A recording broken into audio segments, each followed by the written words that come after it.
আসসালামু আলাইকুম রহমতুল্লাহি বারাকাতুহু। শুক্রবার সকালবেলা ঘুম থেকে উঠে ভিডিও করছি। এত সুন্দর সূর্য ওঠার দৃশ্য ভিডিও না করে পারলাম না। এরপর কাজের ওখানে আমি একটু নান রুটি আর গ্রিল চিকেন নিয়ে গিয়েছিলাম। সাথে বোরেক ছিল, এর আগের দিন আমি খেয়েছিলাম, সেটাই আমি আমার ওখানে রেখে দিয়েছিলাম। তারপর কাজ শেষ করে সাবিবকে নিয়ে বাস্কেটবলে যাই। ও বাস্কেটবল খেলছিল।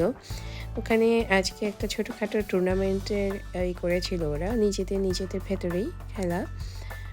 তো বাইরে ওয়েদারটা হুট করে ভালো হয়, হুট করে খারাপ। সকালে এত সুন্দর রোদ ছিল, এখন আবার একটু মেঘলা মেঘলা, বৃষ্টি বৃষ্টি, হালকা বৃষ্টি হচ্ছে। তো সাবিবকে নিয়ে আমি ওর বাস্কেটবলের ওখানে চলে যাই। ওর ট্রেনিং হচ্ছিল। মাশাআল্লাহ, একটু একটু করে বাচ্চাটা ইমপ্রুভ করছে, ভালো খেলছে। মানে কী বলবো, প্রফেশনাল না, বাট হ্যাঁ, এনজয় করছে। এবং এটাই চাই বাচ্চাদের জন্য, বাচ্চাদের ডেভেলপমেন্টের জন্য খেলাধুলাটা খুব দরকার।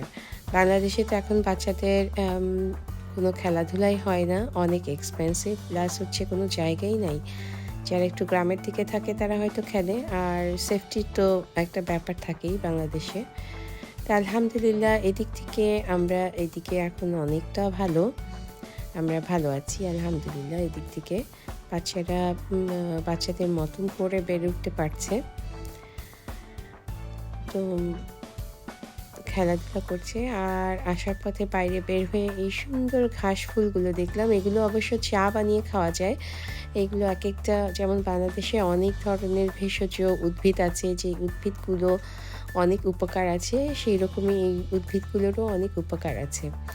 আশা করি ছোটোখাটো ডেলি ব্লগের এই অংশটা ভালো লাগবে আপনাদের। ধন্যবাদ।